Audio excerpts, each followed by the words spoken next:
talking about names. us Yes, not taking... In America and the cultures I'm in, oftentimes they do. But like, it's interesting in the Czech Republic, where my wife is from, they do the fathers, and when parents have daughters, they put ova at the end, which translates to property of or ownership or land owned by.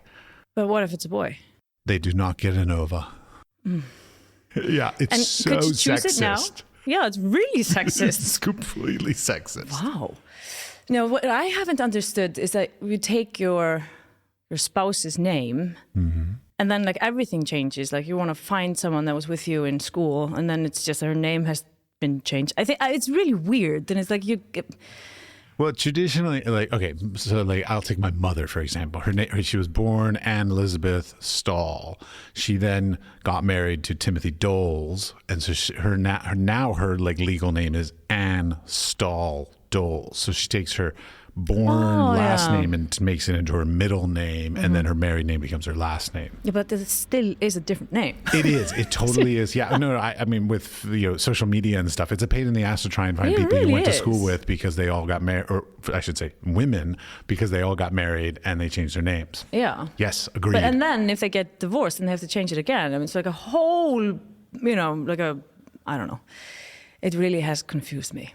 It is utterly confusing. I thoroughly agree. Yeah. Not only confusing, but sexist, because this is an division that only women have to deal with. Men in no way, shape, or form in any country I've ever visited has had to deal with something like this. Yeah, you guys really don't have to deal with basically anything. Yeah, we don't even have to give birth. We got nothing, man. Exactly. We got it easy. Yeah. But I mean, we are prettier. Let's give us that. Am I allowed to say that? Should I take offense by that? Yes. Yeah. You should. Yeah. Okay, great. I will then. That's fine. Okay. So anyways, so let's go back to you. Oh yes. Me. So your background. So I'm always interested in how people even got to sort of working in the creative industry. So like, were your parents creative? How did you find sort of your creative inspirations in your youth? Yeah, it was just a thing that I needed to do, I guess. I mean, I was just like one of these kids who was always making her clothes because I couldn't find any that I liked. And the clothes that I made were amazing, I'll tell you. Beautiful stuff. I'm my feeling mom sarcasm in that. Yeah, I mean, they really weren't. Okay. But it was cute, in retrospect, it was cute. What age range are we talking about here? Our mentaskóli, which is like equivalent of college. You're from like 16 to 20. That's when I started really making my own clothes. But when I was younger, me and my mom were always at home, like making these like baskets and like, little stitch pictures and whatever. And at home, where were you raised? Here in Reykjavik. Okay. I'm born in Boston, but I'm raised in Reykjavik. Just to be clear, that's Boston, Massachusetts in the United States. Yes. Interesting. How? Why? My dad is a kidney specialist, so he was studying to become awesome. They're studying to become a kidney specialist. And first it was Connecticut, and then they moved to, I can't remember the name of the place in Connecticut. Whatever. Yeah. So my sister and I are both... When you say kidney specialist, like doctor? A doctor, okay, yes. I was thinking like cook, who cooks kidneys. Yes. Okay, here doctor. we specialize. There's only one cook that makes liver. And that's why I was sort of like, every culture is a little different. I just want to make sure. Yeah, we say it needs so. Okay, kidney specialist, doctor. Got it. Okay, lovely. Mom and dad, when they moved to the US, they had both my brothers. I have 2 older brothers and 1 older sister. And then they had my sister and me in the US. So my mom had 4 kids and was alone at home while dad was, out having fun at the hospital. Is that fun? I don't know. I've never worked in a hospital. He asked me when I was 10 years old to promise him that I would never become a doctor. But he loves his job. So I wonder, I think the times are... the hours that you put in are long and hard. A lot of people that I know that are in the doctoring profession, I don't even know what that's called, medical profession. I see, there medical profession. They work very long hours. Like, insane, especially if they're in a hospital versus like maybe private practice and stuff like that. I mean, it's my dad's crazy. Always both. I don't know. And then my brother became a doctor. and my cousin and blah, blah, blah. Everybody around me is doctors. It's like really easy for me to, get my ailments fixed, if that's a sentence. It is. Yeah. That's good. But I mean, if I need some lawyers to help me or whatever, not that I often need to, but then I don't know one, not one. My family is all ministers. Oh, yes, nice. So priests. like when you die, they probably will be gone. They're all older than me. Yeah. Hopefully, they will be gone before me. That would be very sad. But. I actually feel like I want to be gone before everyone else. Like, I don't want to have to say goodbye to anyone. So I have this secret wish. Obviously, not if I'm going to say it right now, that I die before my friends, so I don't have to say goodbye to them. I still want to become old, I understand. I have this horrible feeling that for all my vices and all the horrible things I have done to my body that I have ingested and, in inappropriate substances that I've used in my life and crazy adventures that I have done that I should have died, I am going to outlive everybody I know. Oh, yeah. Yeah. Mm-hmm. And that's going to be my curse. Obviously, for all the bad things that you've done. Horrible things. Oh, God. That were so great. As well. Well, I mean, I had a good time. I mean, I used to tour around with rock and roll bands, and so I was. You were a professional groupie? A roadie. Oh. Groupies are fans. Roadies are employed. We were paid to do it, but we were also paid in drugs and other things. Yeah. So, I was paid in beer and drugs, but I was paid. No beer for me. I was a narcotics person, full on. Yeah. No beer and no coffee. No beer, no coffee. Those are the two. I mean, I smoke. I've done, all the hallucinogenics, heroin, cocaine, like heroin, all of. That's really taking it really far. Yeah. Yeah. You have no idea. Obviously. Yeah. The first day I did heroin was the next morning I woke up to a news report that the singer from Blind Melon had overdosed on heroin. And I was like, you can overdose on that? How old were you? 14? I was like 20. Okay. but that was a bad start to that. Yeah, obviously. Like, should have taken it as a sign, maybe. Yeah. Probably. Well, no, I didn't, unfortunately. But yeah. Anyways. Anywho. Back to you. Oh, me. Yeah. So, all right. So, and now, so okay. So, then did you go on to some sort of formal education, or is this all very informal? When in mental school, you mean, like our college? Well, the progression from your making your own clothing at college age to having your own fashion line. Oh yeah, no, I think that when you finish this school, you basically have like a really normal degree, and you have to keep on going to the university. So I was going to go to the university and I was going to study art history. That was what I was going to do, and I had already enrolled. I hadn't gotten like any answer yet because it's all, in the beginning stages. And my sister was like, okay, so what are you going to go study? And I'm like, I'm going to go study arts history. She's like, oh my God. Helga, you have absolutely no interest in when somebody lived and when somebody died. You don't give a shit. And I was like, yeah, no, well, oh my God, you're right. Okay. And then she told me that I should go and apply for the Arts Academy. I didn't know how to draw. I mean, I only drew stick figures. I still don't know how to draw, and I'm an art professor. Yeah, but I mean, if you're a professor, you don't really need to. So I'm going to draw this picture. I am going to take that again as an insult, but that's fine. No, I'm a photography professor. It's fine. So I don't need to. No, good. Obviously, neither do I. No, yeah. So I basically did it. I went for fashion just because my sister told me to do it, and I did this portfolio that I still keep as a joke. If some of my friends, are feeling down, I can sort of show them the portfolio. That it was really bad. It was all the little things that I'd made, and I actually put pictures that I'd drawn when I was 12. But I took out the year and I put a new year on there, and they enrolled me. So for some reason I don't understand still. Or actually, I'm lying. They told me when I asked. I was just like, wow, like when I was in year 2, I was like, why did you even take me into this program? And they were like, you were an unwritten page.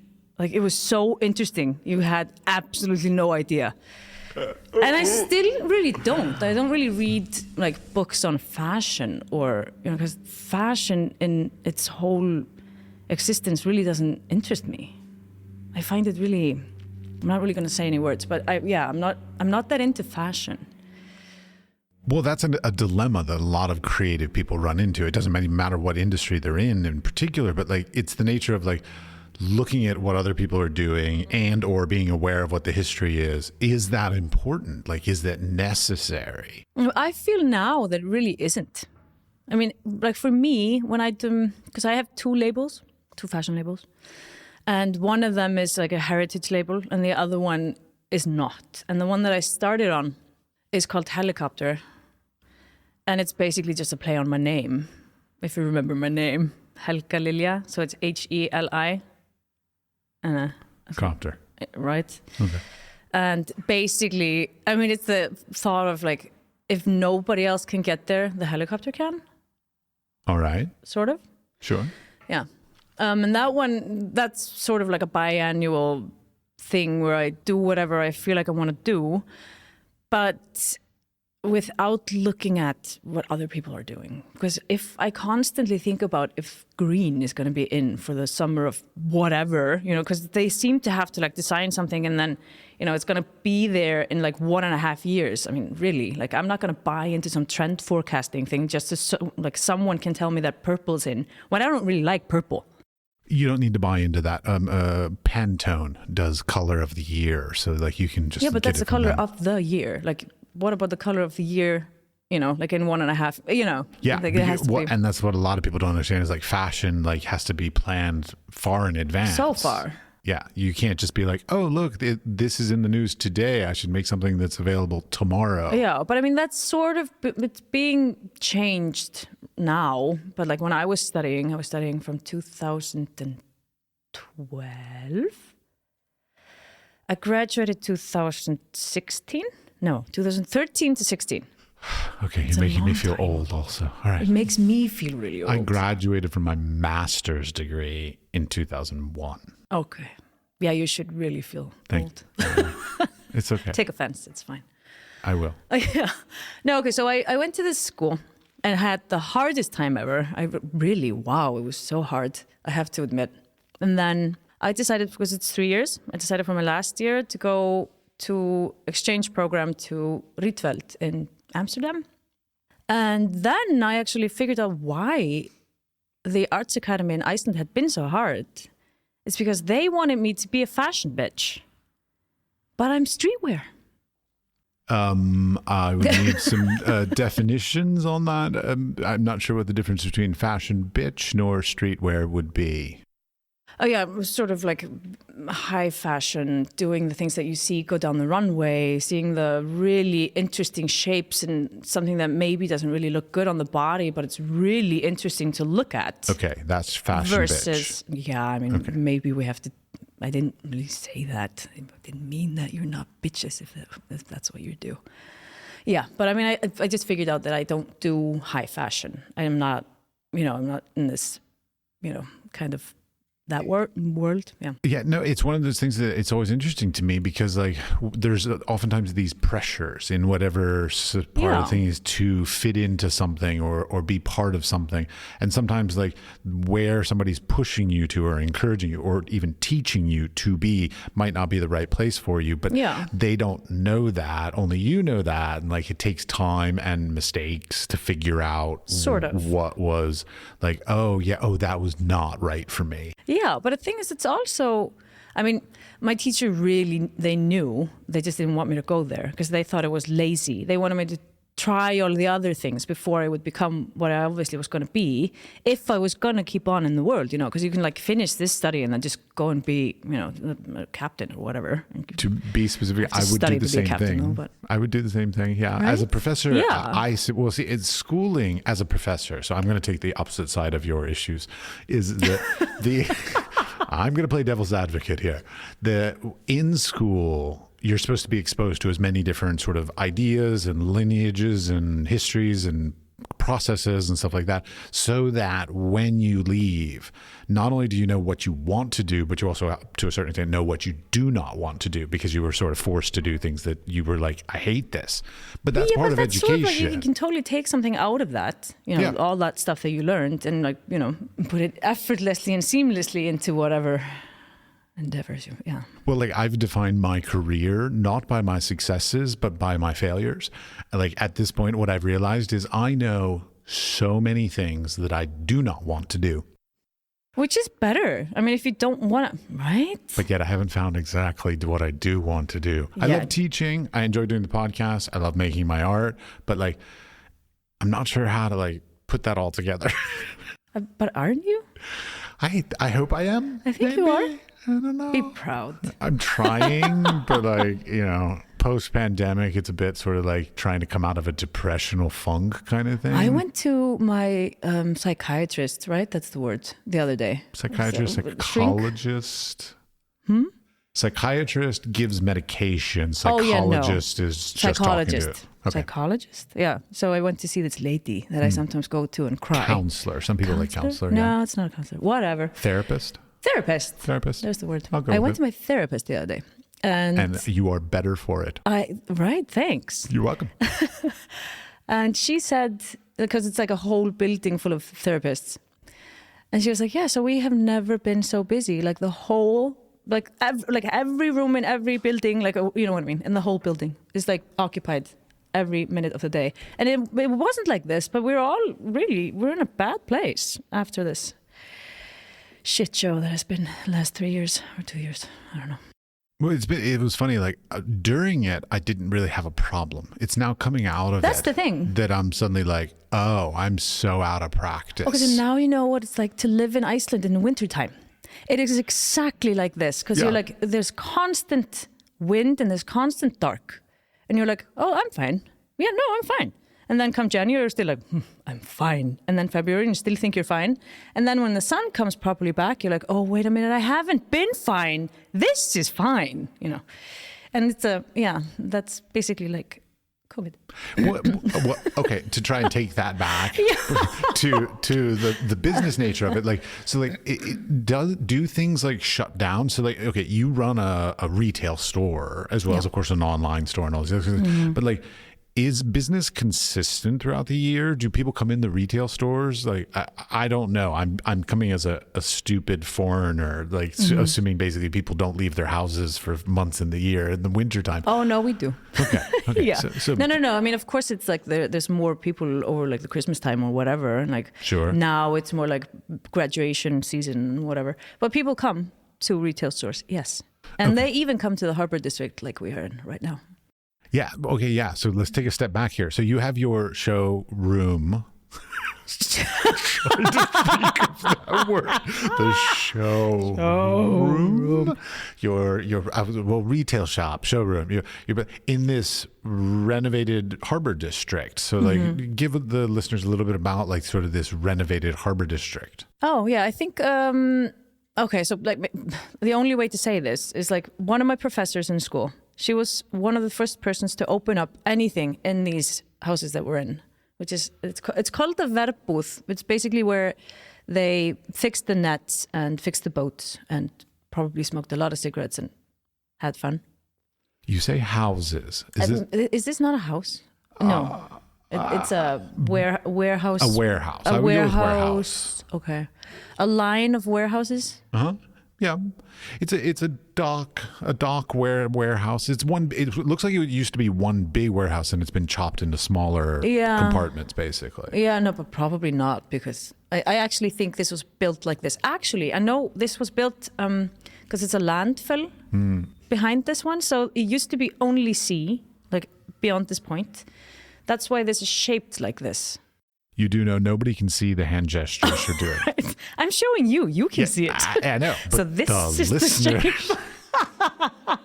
It is. I would call it a Quonset hut. Do people know what that means? A dome type thing, like it's a half circle.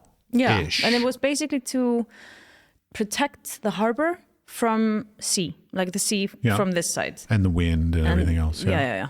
So that's where like the sea came onto here and sort of like broke on this, and then it just went like really nicely over there and like ploops. So this warehouse is like a barrier island. Yes, it's a barrier island. And so going back to like one of my, I'm not even like from like where I went out of school, but we'll get there. One of my professors, her name is Steinun. She has a high fashion label. Basically mostly works with knits, and she opened up like 10 or 12 years ago her store here. And when you walk out of here, you can see it has like this no window.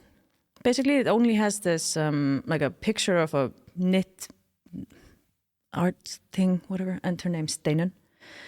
And she was here alone for I think probably like 5 years, and then the Cuckoo's Nest, which is a really nice place to go eat, it's like a coffee house / restaurant, that opened, and then sort of like slowly from there this started to be a little strip of stores.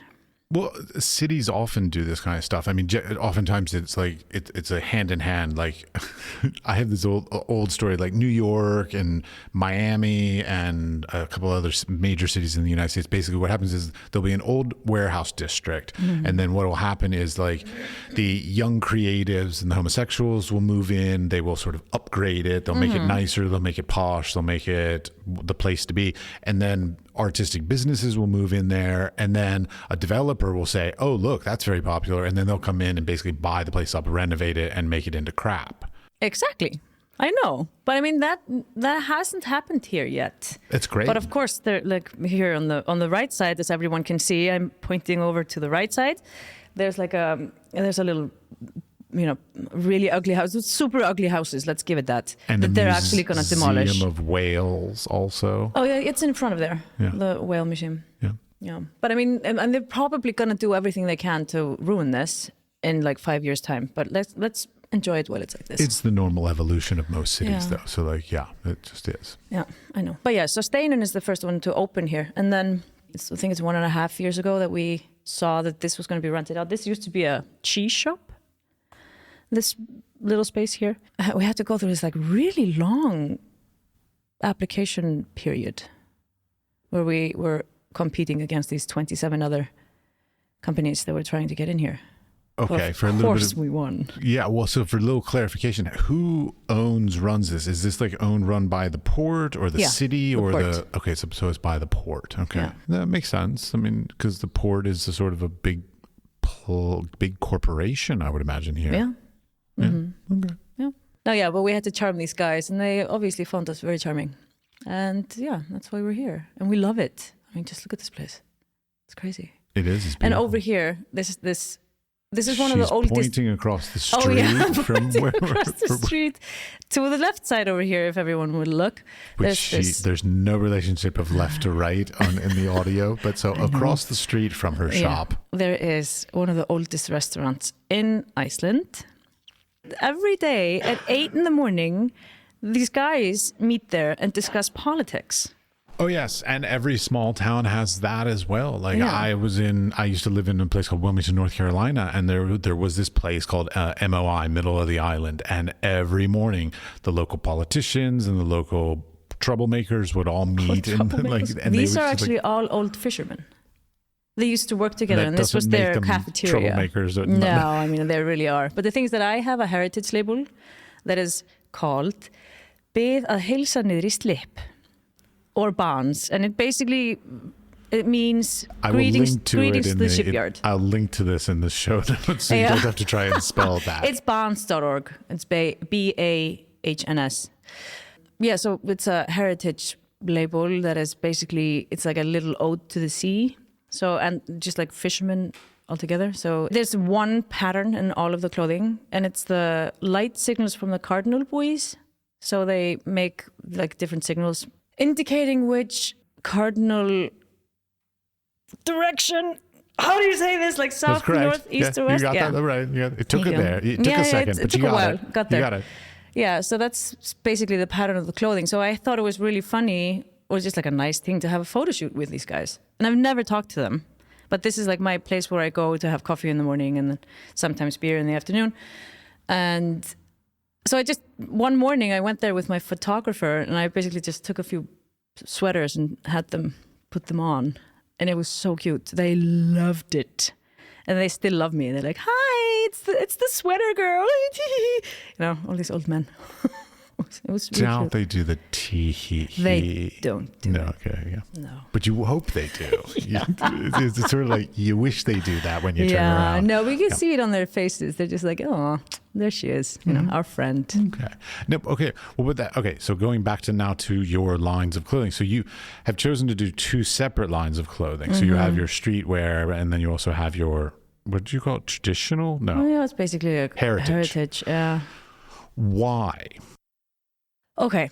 So I started Helicopter 2010. Right. Well, just to be clear, the reason why I'm asking this is because like running one fashion line is hard enough, and like defining yourself as that thing is hard enough. You have now chosen to do 2 things. Wasn't really my choice. Sometimes things just happen. Such as life, yes. Yeah. So I started Helicopter in 2010. And I did solely that, obviously, for 3 years since I started Bonds in 2013. But the thing is that in 2013, they asked me to participate in this little, it's actually not very little anymore, in this design march is what we call it, because March sucks. They decided to try to do something fun for March. So it's like all design. Yeah, month of design. Yeah, so we just have like this. Yeah, but it's only like a week. Okay, design basically. week. Yeah, it's design week. Thank you. And they had this show where they wanted to put together art and fashion and music. There we go. So I was in a relationship with a musician at the time.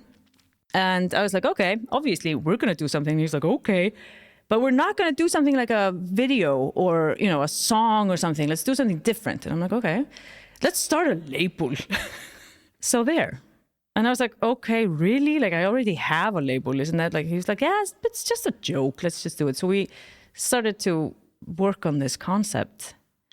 And then when we sort of we had this idea, like he knew of the cardinal buoys. I didn't. And then I made the pattern. So it was basically this kind of, it was just what is that face you're making? I'm making because I'm thinking, I'm like, the knowledge of cardinal buoys. Yes, I would gender specific that to men. Yeah, right.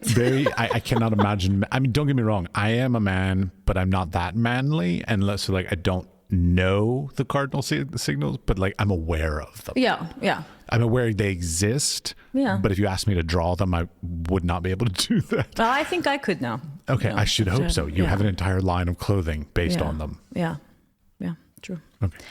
Yeah, where we sort of made the whole concept behind it and the logo, and we got a lot of people to work with us on it, like a really good graphic designer to make the logo. The logo is 3 fly fishes because of helicopter, and then the sea. We wanted to combine it. And then this sort of thing around it. Maybe I should just go on. I will put an image of it in the show notes as well. Yeah, and then we have sort of the 2 cardinal buoys, and it's really all over there. But we were just having so much fun with this. And then I made these 2 sweaters, one unisex, and then one a women's, more like a dress knit sweater. And we decided to have it as a under label from Helicopter because I had the same store but in a different place at this point, and it just went so well, snowballing basically, and then I'm still doing it. Well, okay, and that leads to a sort of an interest that I have. So you are Icelandic, you are based in Iceland. Is it somehow sort of a goal or a mission for you to be known or sell well outside of Iceland, or is it that you just are you sort of happy to do well in Iceland? The reason why I ask is sort of I was an American artist when I was young, and everybody was like, oh, you would do really well in Germany. Okay. Oh, yeah. And so I went to Germany, and everybody's like, oh, you're very American. I'm like, oh, great. Fuck you all. So the question is as an Icelandic designer, is your goal to be internationally known, or is your goal to just be nationally known and just do what you do and sort of just be happy with that? Does that make sense? It makes sense. Yeah. Well, the thing is that, of course, it would be great if obviously. Right. But is it are you doing actively No. intentionally sort of going. No. Yeah, no, okay, you're not. But I mean, I did when I started Helicopter. I was going to all these trunk shows. Went to New York. We went to Paris. And then it was basically me and my friends who are all in fashion as well. We were all just like, woo, let's go. The Helicopter wasn't anything by this time. It really was not. It was doing really well in Iceland, but it really shouldn't be showing anyone else what I was doing. So it was just these party trips. Basically maybe now it's matured enough to show anyone else, but I mean, being in Iceland, it is enough to be a big fish, choose a small enough pond. I hadn't thought about that, but yeah, that does make sense. I mean, it is the question of like, do you want to be a small fish in a big pond, or do you want to be a big fish in a small pond? I guess is sort of the easiest relationship. Yeah, I mean, I would love it if it would become huge, but then there's like all these other things, because the things that basically my Achilles heel with both of these labels is that I'm alone, and being alone is really, really hard when you're doing these things, because I have like a. Agreed. Yeah, exactly. I can do what I do, and then I don't have the knowledge to do all the other things. Also, I only have 2 hands. Okay, 2 parts to that. 1, do you hand make everything? No, nothing. Okay. Then there wouldn't be anything together. Yeah. Okay, that's easy enough. Well, but then the question would be like, so like there is a point in a lot of our careers where we suddenly like there's a next level we could go to that takes an investment of outsiders helping us, or money, or desire, or whatever, that it sometimes is really hard to like decide, like, do I want to do that? Is it worth it? Or would I rather sort of stay at the level I am and sort of enjoy where I am? Yeah, and just sort of keep the ball rolling. And it's hard, that choice. I mean, I feel like anybody who's sort of serious in their creative careers like hits that point at some time in their lifetime where they're like, do I take that big step and sort of try for that pipe dream? Yeah, or do I stop here and just enjoy life? I know. Correct, yeah. The things that I've sort of reached this. I reached this with Helicopter. And then I basically, the things that I put that to sleep for a little time. Like I didn't do anything from 2017 until now.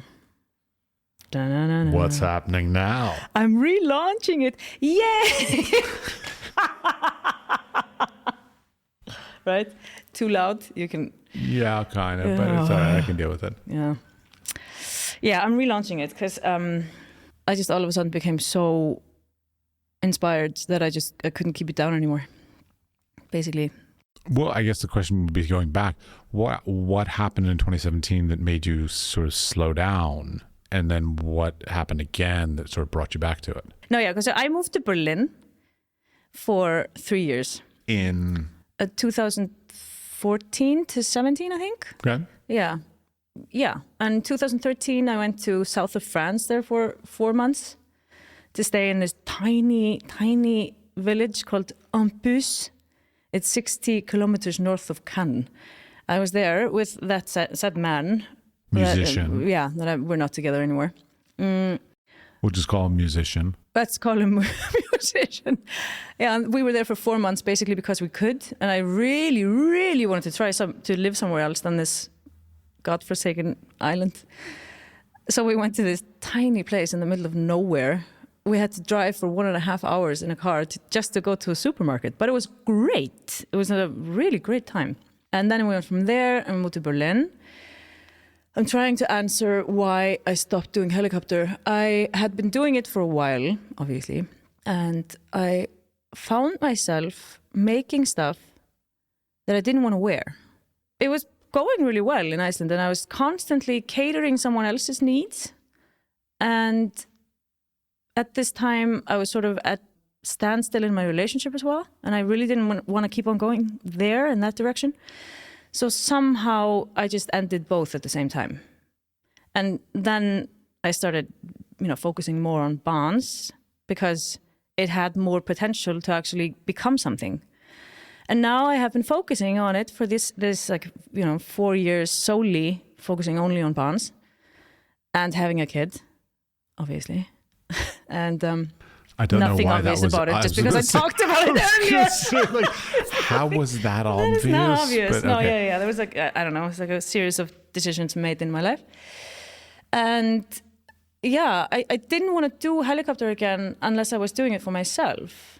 Well, and that again, like you're bringing up the greatest topics, which are like the problems we all run into in our creative careers. At a certain point, like if you're doing something that people love, you start then making it for the people that love it instead of necessarily for the fact that you love it. And so there's oftentimes that sort of difficult transit period in your career where you're like, do I keep making what other people expect of me? Or do I stop and say, okay, wait, I love that you all respect me and trust me and buy my whatever, but I still need to like be inspired. And so like, sometimes you have to sit back and be like, okay, I appreciate all the support, but I'm changing things around. Yeah, and that's basically what I did. And that's some of the scariest shit we ever do. But the thing is that I also figured like the way I do my helicopter lines is that I just have a one concept that I want to work on. And it's basically, I make patterns and then I digitally print it on clothing or, now I do it differently. I'll go back to that. But this is how I did it. I made patterns. And then I digitally printed it on fabrics, made dresses, shirts, pants, whatever. And sometimes it was one print, sometimes it was more. And then I started sort of thinking of like when you digitally print, I mean, it's not really good for the environment.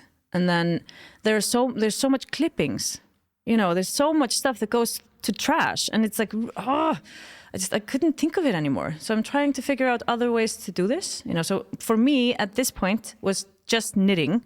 If you knit, when you fully fashion like the sweaters that I do, there's so little that goes to waste. There's only like this tiny, little piece of yarn or whatever.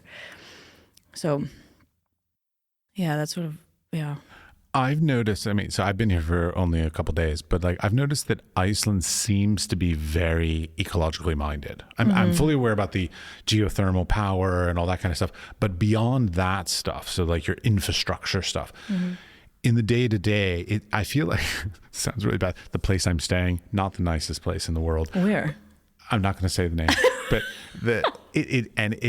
but even when I go around to places, and I mean this in no negative way, I actually mean it in a positive way. It's very nice. I feel like a lot of older things are recycled. Like things are constantly being so like furnishings and dishware and stuff. Like very, a lot of times when I go places, they have like random dishes as when they serve meals because they just serve with whatever dish they have. And when you go into a restaurant, oftentimes like the chairs and tables don't match because they seem to just continually recycle things. I think it's great. It's not a judgment. It's just different. Yeah. Okay. I see what you mean. So it seems like ecological and sort of like trying to create lack of waste seems to be something very important, not only like in industry, but in the creatives. Yeah. Yeah. I mean, of course, it is really important. We have to think about it. Obviously now it's always been something that we had to do, but we didn't do. So now finally it's sort of changing to the way that it always should have been, because then maybe we wouldn't be where we are. You know what I mean? I do. It's funny? True. It's funny to me because you're saying obvious things that no government, corporation, or any sort of people in power believe. But they do. Maybe here. I really do think they do. Maybe here. Not in America. But how can they not? Because it doesn't make them money. Yeah, fuck money. Well, and another great topic that the thing is like, okay, so when I was a kid, because my father's a priest, minister, I always don't know, reverend, I don't ever know what, because it's different in every country what they say here. But we said präster. Yes. So he and I went into the arts. I went into teaching. Like we always joke that like our whole family is basically a bunch of people who care about what they do, but not about money. They care about like respect and sort of appreciating their jobs and things like this versus being rich. And I feel like the arts as a general whole is sort of that way. Any sort of creative industries, like I cannot imagine that you walked in and said, fashion line, that will make me rich. I actually obviously just followed something that, this does not make you rich. I can totally tell you that. Well, because you have to, like, when you come up with a line, you have to invest a huge sum of money just to send it out to production with a hope and a prayer that people will like it. Yeah. Otherwise, you're ending up with a bunch of extra stuff that you're then going to have to put on sale by the time you then put the next stuff together. But it's a huge cycle of like investment with hopes and prayers, investment, hopes and prayers. And that's actually getting us back to what my problem had become, was the things that I was evolving as a designer and a person and all these things. And when I did when I did collections that I really loved, like once I collaborated with my ex-boyfriend, we were together from 2020 to 25, so it's 5 years. Musician. No, he's an artist, actually. Okay, different person. Different person, yeah. I've had a lot of... Okay, so we've got musician, we've got artist, 2 ex-boyfriends. Yeah. Got it, go on. Yeah, and then I paired up with him to make a collection, and that is one of the best things I feel like I have ever done. And yeah, and then that actually didn't go that well, which just made me so sad. I was like, wow, I mean, look at this, You know, there's this girl that won the Oscar the other day, this Icelandic girl, Helga. You don't know of her? She made the music for Joker? No. You don't know her? I actually didn't pay attention to the Oscars this year. No, it was 2 years, no, last year. I loved the movie. I know the Joker. Yeah, I mean, she picked up on it. She understood this collection. I mean, she's a friend of mine, and she like has one of the coats, and she like wore it all the time. And, and it's like only cool people figured out this collection seriously. But I'm still being asked about it now, like such a long time later, when it's not available anymore. And I'm like, wow, it made me really sad. I was like, okay, there I actually did something that I was really proud of, and then the ones that normally loved what I did, which wasn't what I loved, didn't get it. Again, you are bringing up the best topics. I love these topics. So this is a pet peeve that I have, which is like, I will make a body of work. Like, so again, I'm sort of a visual artist. I put it up in a gallery, and people will come and they'll be like, oh, nice, this is lovely. And then the show will come down. Nobody bought anything, or a couple pieces sold, whatever. And then the next exhibition I'll put up, and people, this is, I liked the last collection better. And it's just like, good, come on. Then go back and buy that shit. I still have it in a storage somewhere. Yeah, I'm paying storage. Like, you are welcome to buy that stuff. So it's very interesting how it seems like a lot of times, and it's not true with everybody, but a lot of times when creative people come out with sort of new or different things, the initial reaction is not as much support, but then over time, it sort of seeps into their consciousness. And it becomes an appreciation, Yeah. The thing is that the collection that I'm doing now, actually, I have to talk about it, I'm still so interested in it, is that I'm working with tattoos. What? I was going to be more specific. Oh, so, okay, let's start at the beginning. I got a phone call from my friend. She was like, oh my God, I was at a party last night, and I didn't want to leave because it was so much fun. But then something told me, like, get out of there. Like, go home, go to sleep. We have a kid that was, like, born. They're born, like, a day between. Like, I have to go home and, like, be with my kid and whatever. And then the day after, she woke up to a picture of a girl that we both know, of her ankles. And basically, my friend left 5 minutes before they brought out the tattoo machine. And so she woke up with tattoos on her ankles that are really, really poorly made. And they say 170 on the left ankle and H on the right one. I hope that has some meaning to her. Yeah, it does. The meaning is ridiculous. She's never, ever going to live in Seltjarnarnes again, which is this little part of town that the postal code is 170. And her boyfriend's name starts with an H. And she sent me this picture of her ankles. And I was just like, oh my God, that is the best tattoo I've ever seen.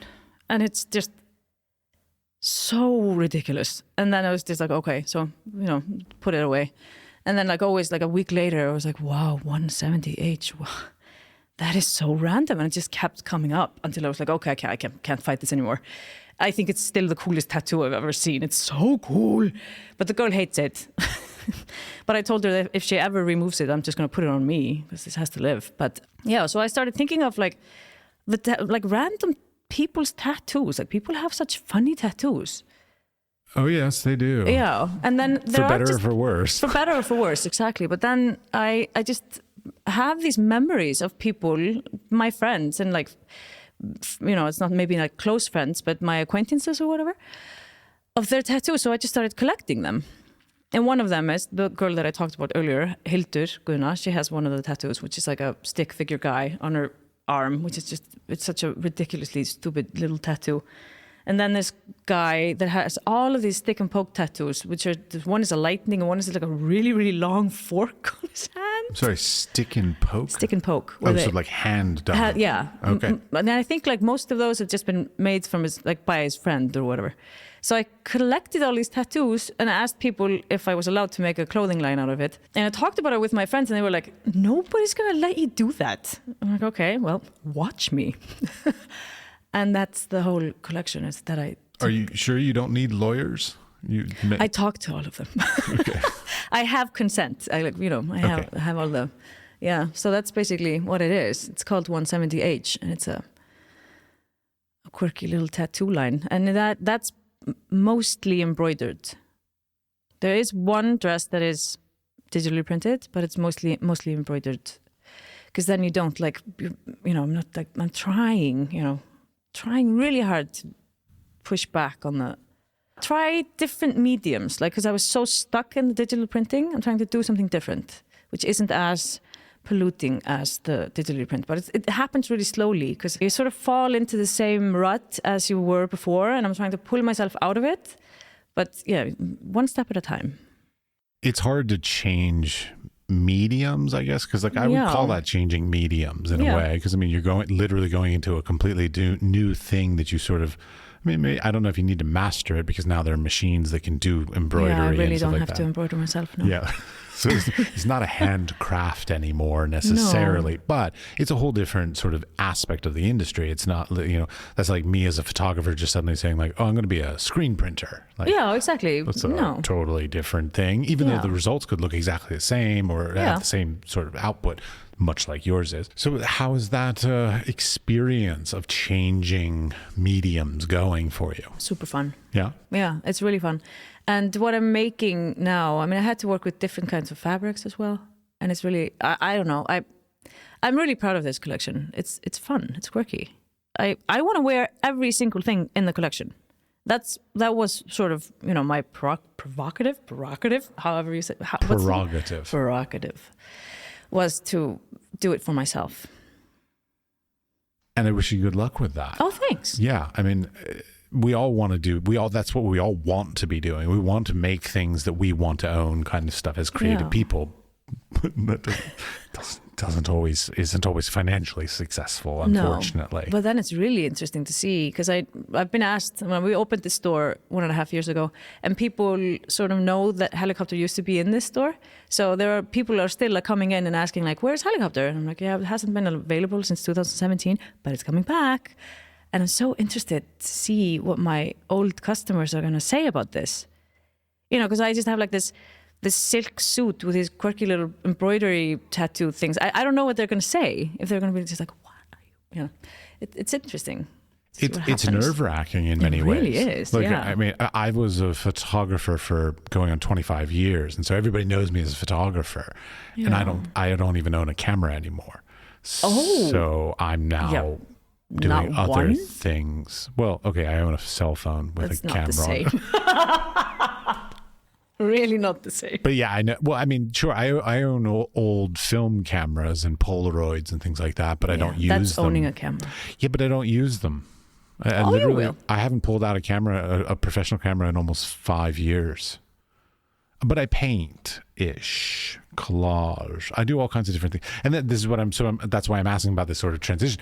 I find that when people come out of school, they sort of have this thing and they're just trying to like define themselves and make their style and get their brand and whatever, and they do their thing. And then at a certain point, they decide to transition. Like, a lot of people I went to school with, like they were, painters or whatever, or sculptors or whatever. And later in life, as their time goes on, they have transitioned to other mediums. Like I found a lot of creative people, like where Where in other industries, or even sometimes in the creative industries, like you get stuck in one thing and you get known for that thing, and then you sort of can't change because otherwise you're kind of screwing your quote unquote like brand or your style or your whatever.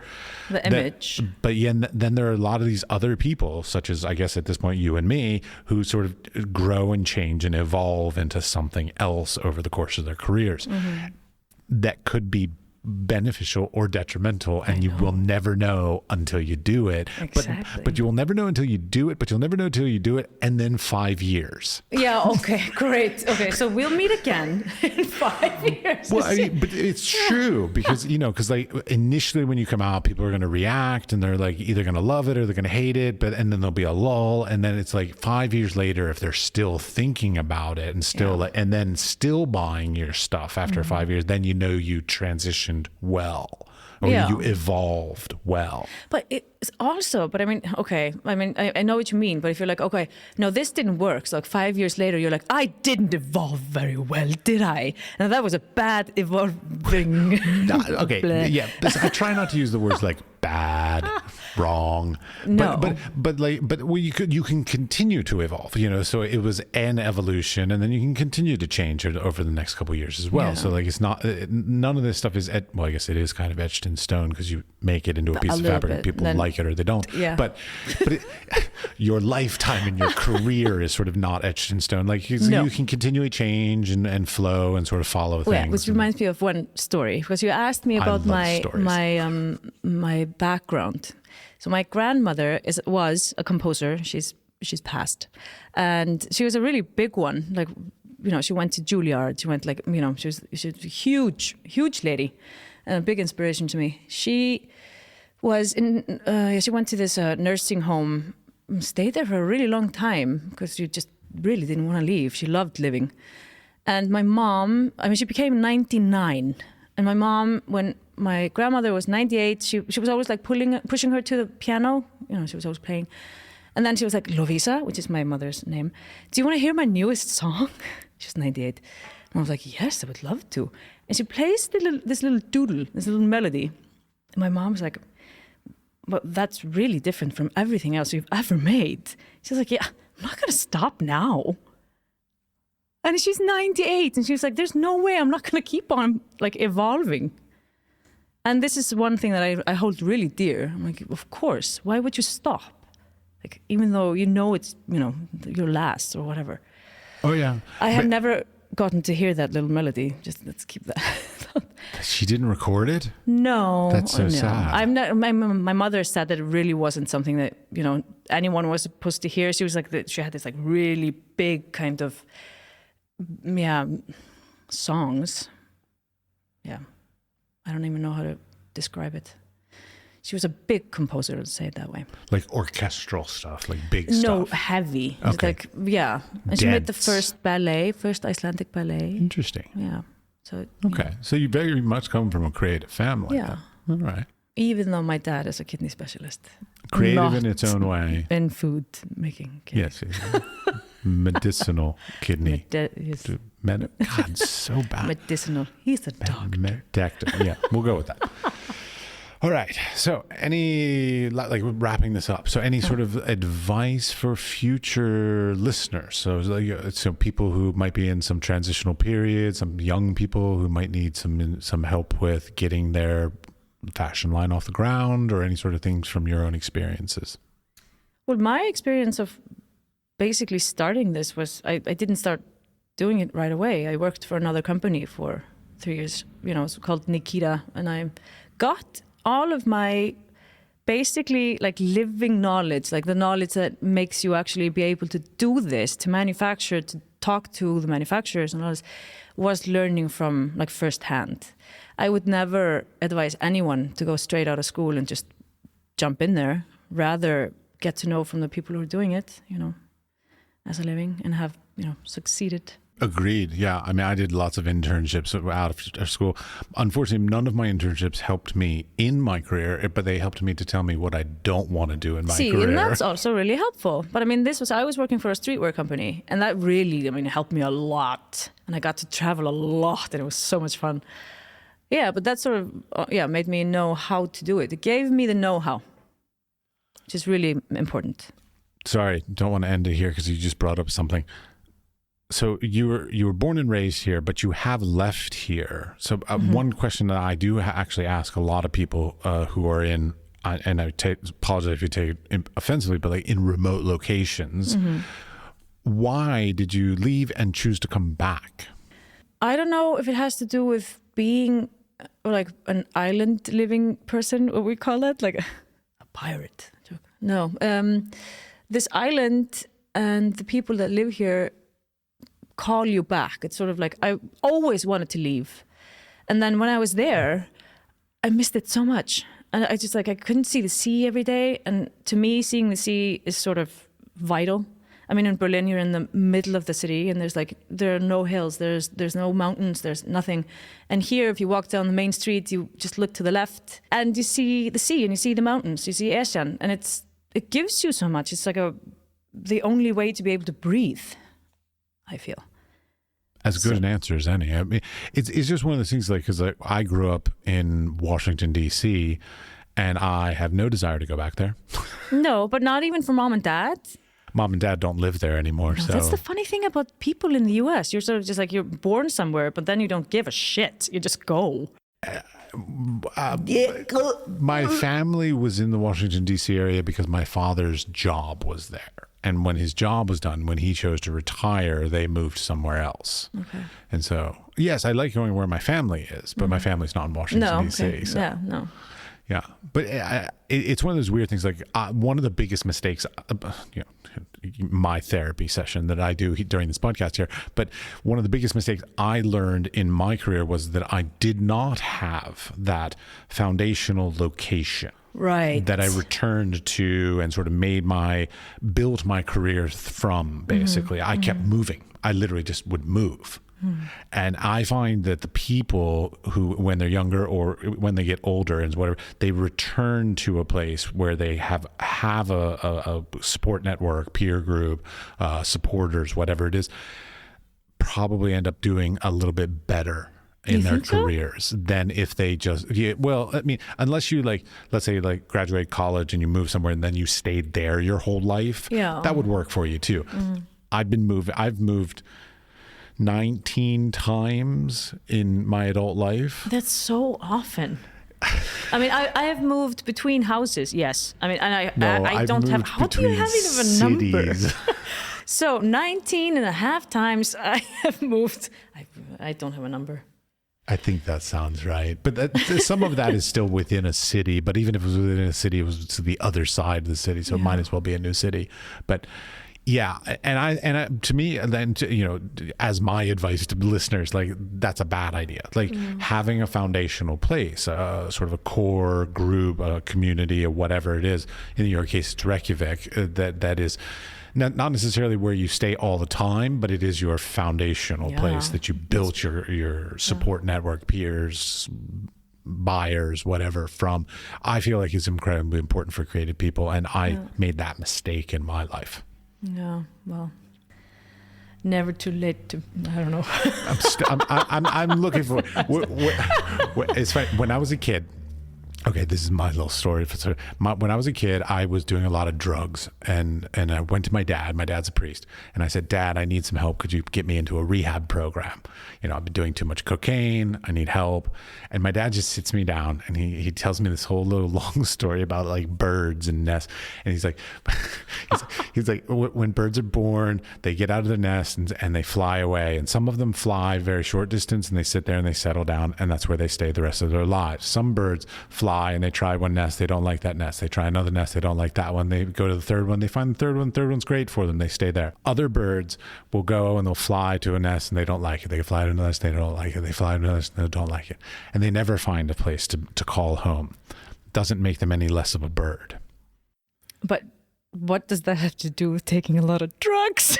Well, in the end, what it was that I was taking my own path in life, and that whatever choices I made, I had to not only do them, but I had to more or less like pay the price for them. I had to make my own decisions. Basically, in the end, it was I got myself into this situation. I had to get myself out. Wow. So this sort of like probably sounds like what Amy Winehouse's dad said to her when she was like, please help me and get me to rehab. So there's this bird. Yeah. So there's this bird and this bird.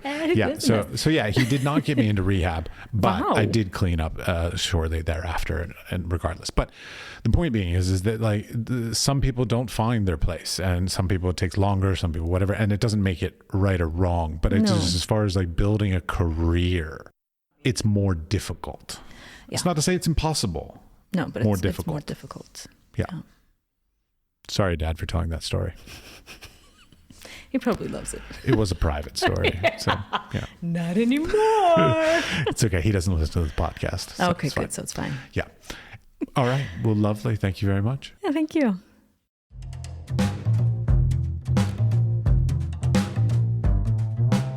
Thank you for listening to The Complete Conversation. We would appreciate it if you would share the podcast with your friends, family, coworkers, studio mates, anyone with an interest in the arts and creative endeavors. The building and strengthening of the arts and creative community is at the core of our mission for this podcast. They can listen and subscribe on Spotify, Apple Podcast, or wherever you get your podcasts. We are produced by 5014. The audio was edited by CushAudio Services, and the music was created by Pete Bybee. The Wise Fool Art Podcast is supported in part by an EEA grant from Iceland, Liechtenstein, and Norway in an effort to work together for a green, competitive, and inclusive Europe. We would also like to thank our partners Hunt Kastner in Prague, Czech Republic, and Kunstsentrene i Norge in Norway. Links to EEA grants and our partner organizations are available in the show notes or on our website, wisefoolpod.com.